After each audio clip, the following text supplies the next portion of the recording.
Demi Allah, saya bersumpah bahwa saya untuk diangkat pada jabatan ini karena dia sudah diatur dalam peraturan presiden ya sejak Mhm. perangkat yang namanya staf khusus menteri ini kan sudah lama ada. Bahkan yang terakhir kalau salah ada peraturan Mhm. presiden nomor 268 tahun 2019 itu kan yang menteri itu apa namanya bisa mengangkat 5 orang staf khusus gitu. Artinya eh, ini bukan sesuatu yang apa bukan sesuatu yang menjadi beban tambahan gitu ya, bukan beban tambahan, bukan juga apa namanya satu yang menurut saya akan secara signifikan membebani anggaran gitu ya, karena pertama ini eh, sudah apa sudah ada juga sebelum-sebelumnya begitu ya, apa namanya strukturnya sudah ada sebelum-sebelumnya, terus eh, tinggal ini orangnya saja yang apa baru gitu ya.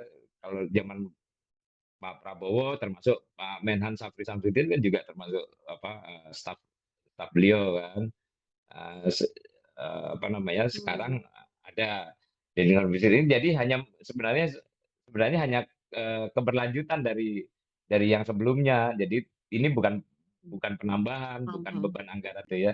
Sehingga kebetulan begitu aja. Tapi eh, ya kalau dalam konteks apa namanya eh, efisiensi ya kita masih bisa berharap bahwa apa namanya dalam implementasinya nanti apa namanya peran-peran yang dijalankan oleh Deddy Corbuzier ini ya ya pengelolaan anggaran tetap harus dijaga supaya efisiensi juga tetap terjaga gitu ya. Artinya alokasi Mmm. anggaran ya yang di apa namanya disiapkan dan dimanfaatkan oleh para staf khusus apa menteri termasuk Pem Deddy ini ya ya tentunya harus bisa memberi manfaat yang sebanding dengan kontribusi apa namanya yang dihasilkan oleh staf khusus gitu ya. Mmm. Artinya ya harus benar-benar apa namanya optimalisasi kinerja Kementerian Pertahanan ya terutama dalam konteks komunikasi sosial dan komunikasi publik. Ya, presiden kan sudah mengeluarkan instruksi presiden nomor 1 tahun 2025 ya, Sena, menyangkut efisiensi dan, efisiensi itu kan bukan hanya sekedar pemangkasan anggaran, ya, tetapi juga mengefektifkan, ya kan, anggaran itu pada, pos-pos yang tepat guna dan tepat sasaran gitu. Sehingga kemudian bisa berorientasi pada hasil akhirnya adalah kepentingan publiknya terlayanin, barang dan jasa yang dioptimalkan untuk publik ya, dari penggunaan APBN atau APBD.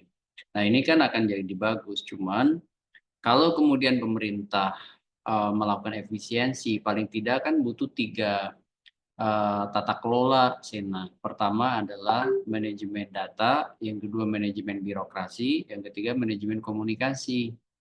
Nah, di manajemen birokrasi juga harus diefektifkan, jangan kemudian anggarannya dipangkas, tapi birokrasinya misalnya tidak dikelola dengan baik. Misalnya kehadiran banyak, apa namanya, wakil menteri, staf sus, stafnya staf sus gitu ya, yang itu bisa kemudian membebani anggaran juga. Padahal kan di sebuah kementerian itu sudah ada dirjen, sudah ada direktur, sudah ada kabiro, sudah ada kabag, sudah ada kasubag gitu. Jadi kalau namanya efisiensi maka juga harus ada dari hulu ke hilir, ya, dari makro ke meso ke mikro. Jadi jangan sampai kemudian hal-hal yang tidak urgent itu kemudian justru harus mendapatkan pembiayaan yang besar. Contoh misalnya, Menhan itu kan punya, Kemenhan itu kan punya dirjen-dirjen, punya inspektoratnya, punya direktur-direktur. Dan kenapa juga harus ada apa namanya staf sus yang eh, menurut saya ya terlalu apa namanya membebani gitu ya keuangan negara di saat pemerintah berfokus pada efisiensi gitu.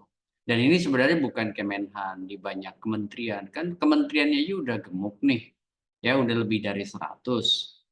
Di beberapa negara seperti Vietnam aja yang dekat ya kan, itu kan salah satu efisiensinya justru memangkas jumlah kementerian dari 30 jadi 22 gitu.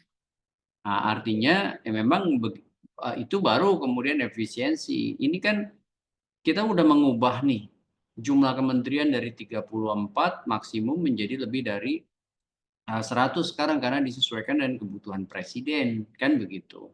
Nah, otomatis harusnya juga mindset yang sama itu dipakai oleh Pak Presiden untuk kemudian meninjau ulang, merekonstruksi ulang kabinet supaya kemudian lebih efisien. Semua sudah ada budgetnya. Ya, kalau gitu kenapa harus diintrodusir kata efisiensi? Kan semua kementerian business as usual sudah punya budgetnya untuk membiayai pos-pos yang harus dibiayai per setiap tahunnya dan itu udah berulang puluhan tahun. Ya namanya ide efisiensi Pak Prabowo itu kan terobosan supaya kemudian ya tidak seperti lazimnya gitu ya birokrasi bekerja dengan kemubaziran gitu loh. Kan begitu. Jadi saya ingin katakan contoh ya, kan alokasi dana untuk tenaga honorer misalnya, kan itu udah biasa ada, ya kan? Ya kalau dikatakan honorer harus di cut off misalnya ya, gara-gara efisiensi, ya lantas pertanyaannya kalau tadi kembali ke argumen tadi kan udah ada alokasinya, toh juga tidak membebani negara misalnya ya.